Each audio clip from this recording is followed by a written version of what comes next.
আসসালামু আলাইকুম। সবাই কেমন আছো? নিশ্চয়ই ভালো আছো। গণিত সপ্তম শ্রেণী আমরা 2.2 এর 1 থেকে 8 পর্যন্ত এর আগে শেষ করেছিলাম। আজকে 9 থেকে শুরু করে সম্পূর্ণ অধ্যায়টা শেষ করার চেষ্টা করব। তাহলে শুরু করি 9 নাম্বারটা। 9 নাম্বারটায় বলা হয়েছে 5 টাকায় 8টি লেবু ক্রয় করে 5 টাকায় 6টি করে বিক্রয় করলে শতকরা লাভ বা ক্ষতি হয়। অর্থাৎ ক্রয় মূল্য 8টি কলার ক্রয় মূল্য 5 টাকা, আবার 6টি কলার বিক্রয় মূল্য 5 টাকা। তাহলে করি। 9 নাম্বারটা, 8টি কলার ক্রয় মূল্য 5 টাকা, সুতরাং একটি কলার ক্রয় মূল্য 8/5 টাকা। আবার 6টি কলার বিক্রয় মূল্য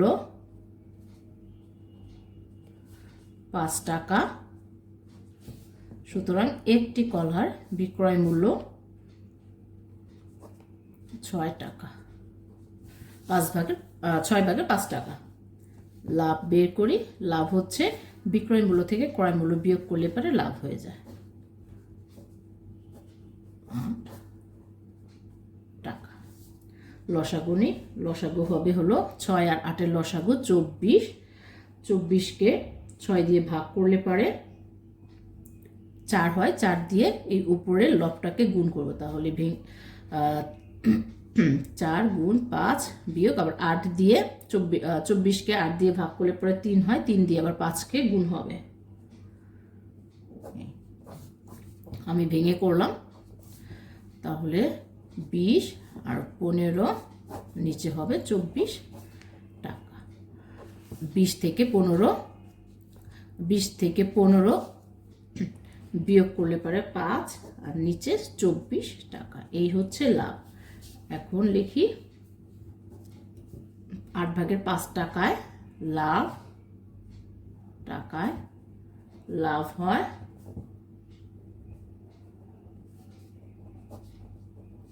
টাকা। 1 টাকায় লাভ হয়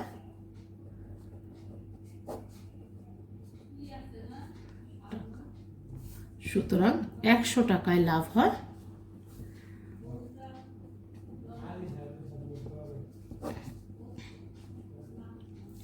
এখন 8 দিয়ে 24কে কাটলে পারে 8-কে 8 আর 2 ষোলো, 3 8 24 আর 5 দিয়ে কাটবো 100কে।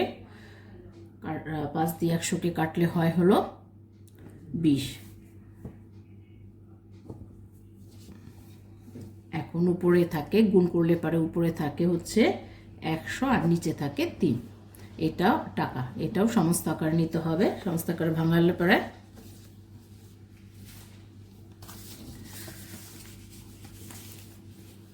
সমস্ত আকারে ভাঙাই। তাহলে 103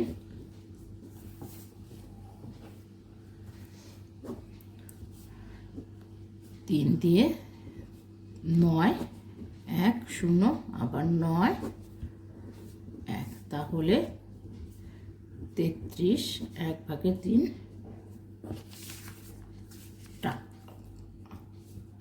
টাকা। উত্তর হবে শতকরা লাভ। লিখি শতকরা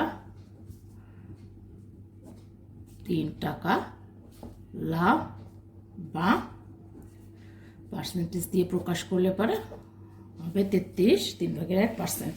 এই হচ্ছে 9-এর উত্তর। 10 নাম্বারটা। 10 নম্বরটা বলেছে একটি গাড়ির বিক্রয় মূল্য গাড়িটির ক্রয় মূল্যের 5/4 অংশের সমান। শতকরা লাভ বা ক্ষতি নির্ণয় করো। তাহলে এখানে লাভ বা ক্ষতি নির্ণয় করতে বলেছে, করে ফেলি। 10 নাম্বার, মনে করি গাড়িটি ক্রয় মূল্য ক টাকা, বিক্রয় মূল্য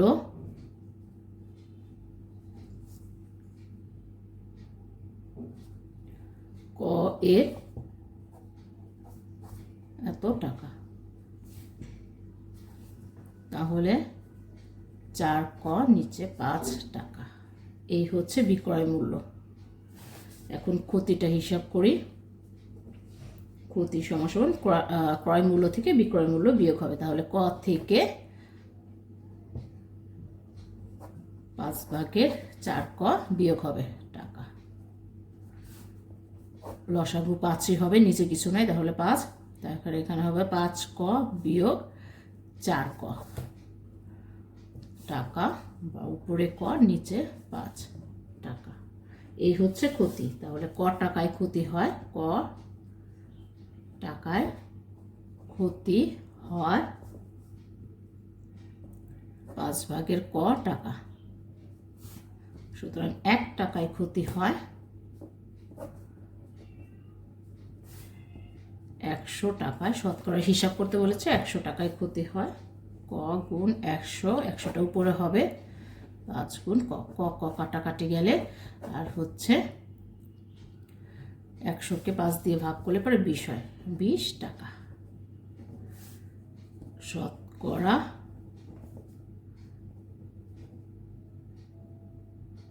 শতকরা ক্ষতি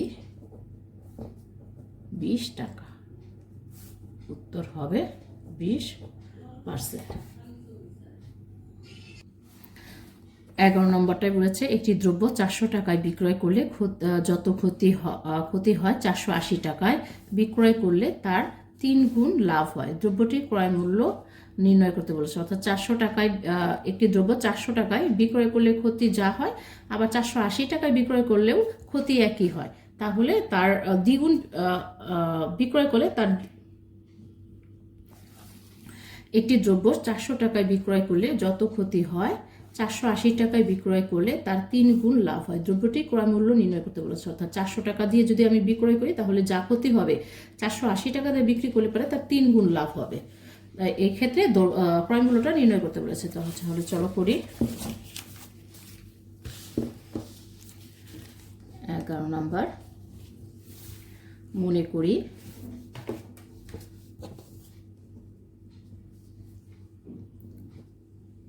দ্রব্যটির ক্রয় মূল্য ক টাকা। ক্ষতি হচ্ছে ক্রয় মূল্য থেকে বিক্রয় মূল্য বিয়োগ করলে পারে ক্ষতিটা বের হয় টাকা। লাভ, আবার লাভটাও বের করি।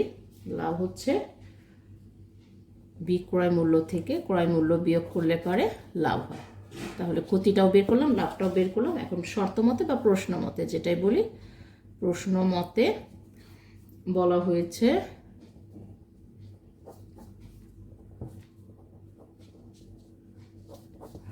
যে 400 টাকায় বিক্রয় করলে যত ক্ষতি হয় 480 টাকায় বিক্রয় করলে পারে তার 3 গুণ লাভ হয়।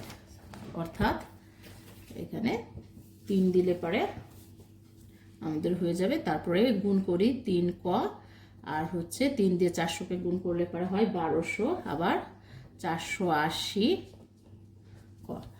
এখন কগুলো এক সাইডে রাখি আর ক ছাড়াগুলো আর এক সাইডে নেই। তাহলে 3 ক বিয়োগ, এখানে বিয়োগ আছে, সমান সমান এক পক্ষ থেকে আরেক পক্ষে গেলে পরে চিহ্নের পরিবর্তন হয়, আছে বিয়োগ, এখানে হবে যোগ ক, আর এইখানে 480, এইখানে 1200 আগে বিয়োগ আছে, তাহলে এই বিয়োগটা সমান সমান এই সেটে গেলে হয়ে যাবে যোগ বা 4 ক, আর এখানে হবে হলো 1680, 1200-র সাথে 480 যোগ করলে পারে, বা ক সমান সমান 1680, যেহেতু এখানে গুণ সম্পর্ক সমান সমান এই সেটে আসলে পারে হয়ে যাবে ভাগ। এখন এটাকে কাটাকাটি করলে পারে হয় হলো 420। সুতরাং ক সমান সমান 420 টাকা। ক ছিল আমাদের ক্রয় মূল্য। তাহলে দ্রব্যটির ক্রয় মূল্য 420 টাকা। উত্তর হবে 420 টাকা। এই ছিল আমাদের 11 নম্বরটা। এখন 12 নম্বরটা করি। 12 নম্বরটা একটি ঘড়ি 625 টাকায় বিক্রয় করলে 10% ক্ষতি হয়। কত টাকায় বিক্রয় করলে পারে 10% লাভ হয়? 625 টাকায় বিক্রয় করলে হলো 10% ক্ষতি হয়। এখন আমাদের ক্রয় মূল্যটা বিক্রয় মূল্যটা বের করতে হবে, যেটাই নাকি 10% লাভ হয়। তাহলে করি 12 নম্বরটা। প্রথমে ক্ষতিটা বের করি, 10% ক্ষতিতে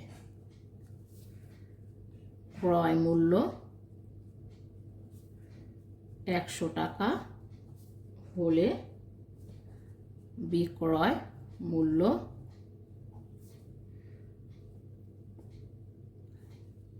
100 বিয়োগ 10 সমান 90 টাকা। তাহলে বিক্রয় মূল্য 90 টাকা হলে ক্রয় মূল্য 100 টাকা।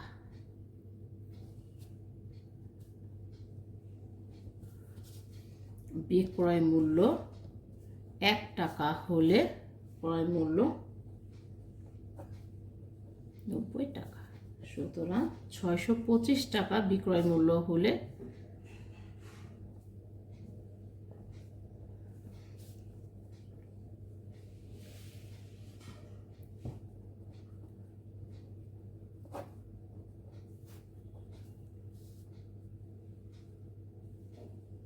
একশোকে 625 দ্বারা গুণ করলে পারে হয় হলো ৬২,৫০০। আমরা একটু শূন্য কমাই নেই, তাহলে থাকে উপরে ৬,২৫০ আর নিচে থাকে 9 টাকা।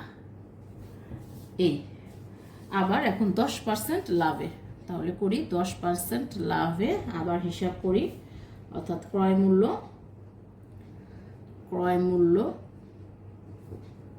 100 টাকা হলে বিক্রয় মূল্য 100 যোগ 10 অর্থাৎ 110 টাকা।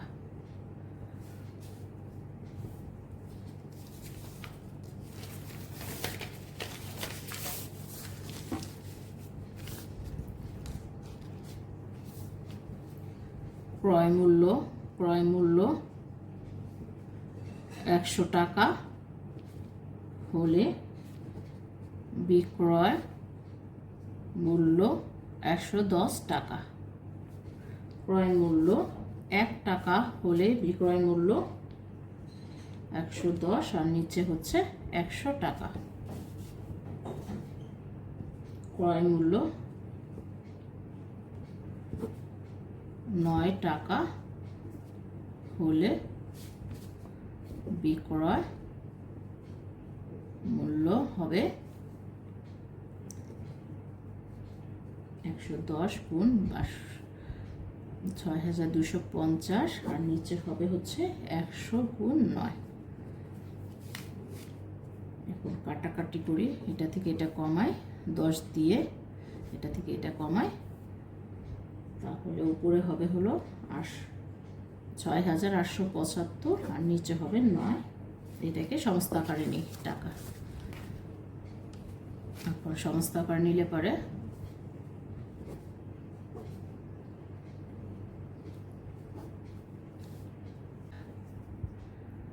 তেষট্টি বিয়োগ করি 5 7, তাহলে আবার 6 দিয়ে 54, 7 থেকে 4 বাদ দিলে পারে থাকে 3 আর হলো 5,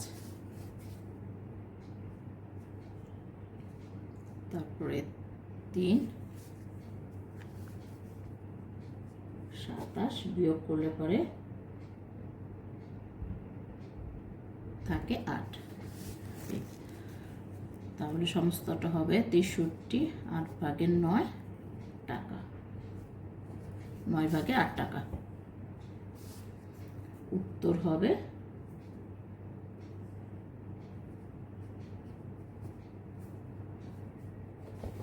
এই ছিল আমাদের 12 নম্বর অঙ্কটা। 12 নম্বর অঙ্কটা একটু বড়।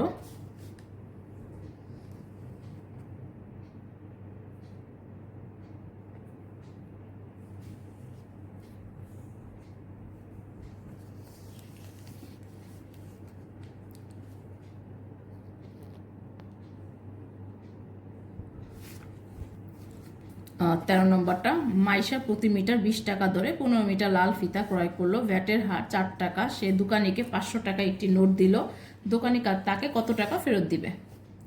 তাহলে পড়ি। 13 নম্বর,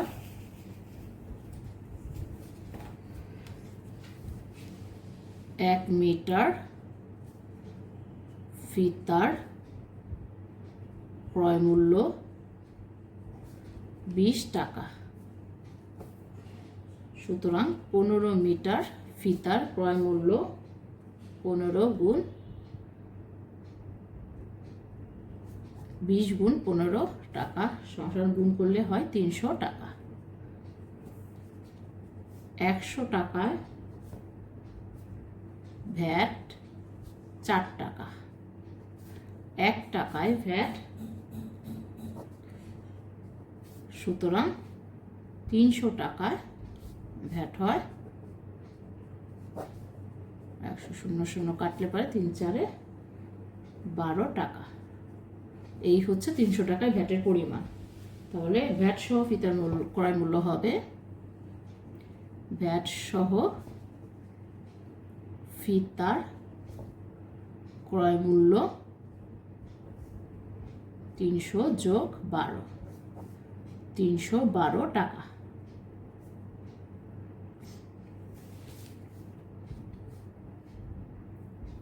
তাহলে দোকানিকে আমাদের দেওয়া হয়েছিল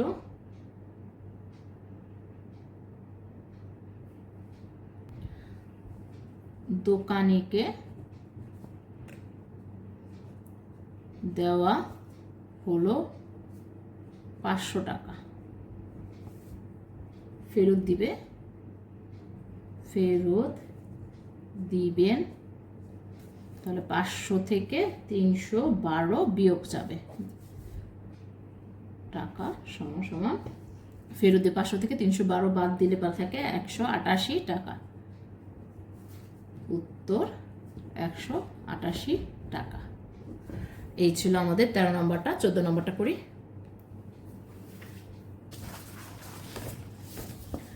14 নম্বরটা, মিস্টার রায় একজন সরকারি কর্মকর্তা। তিনি তীর্থস্থান পরিদর্শনের জন্য ভারতে যাবে। যদি বাংলাদেশি টাকা 1 টাকা সমান ভারতীয় 0.85 রুপি হয়, তবে ভারতীয় 42,500 রুপির জন্য বাংলাদেশে কত টাকা প্রয়োজন হবে? করি।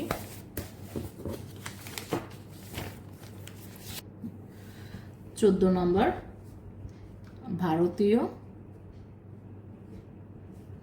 0.85 রুপি সমান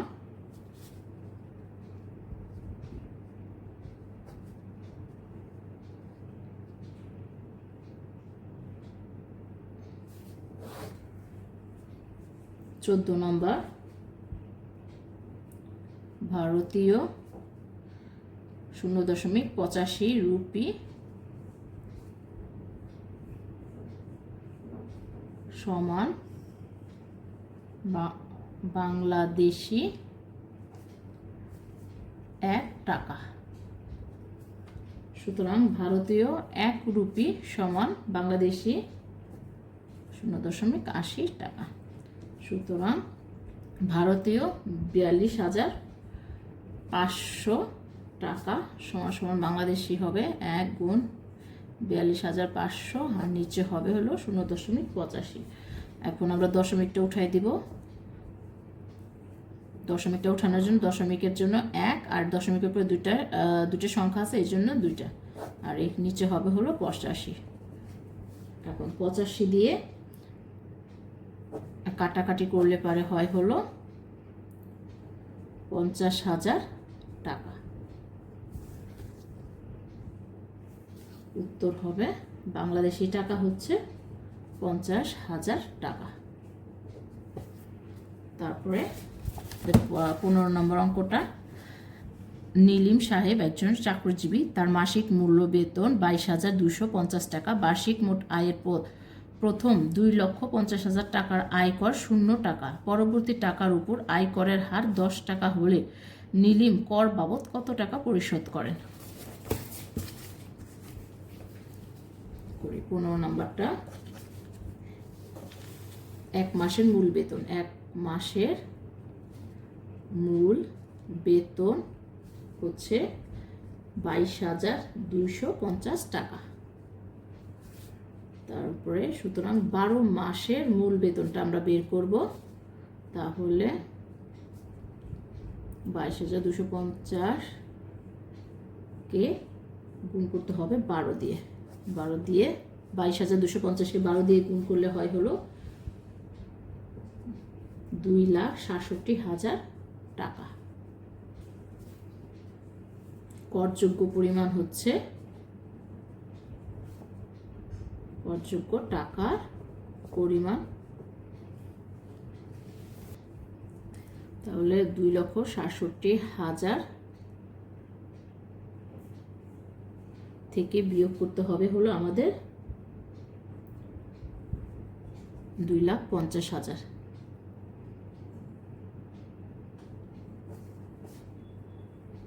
টাকা। বিয়োগ করলে পাই হলো 17,000 টাকা। তাহলে 100 টাকায় কর 10 টাকা,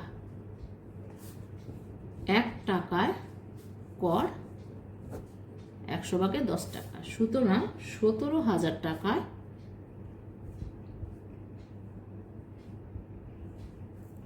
কর 100 গুণ 00 কাটি, তাহলে 1700 টাকা। তাহলে হবে নিলাম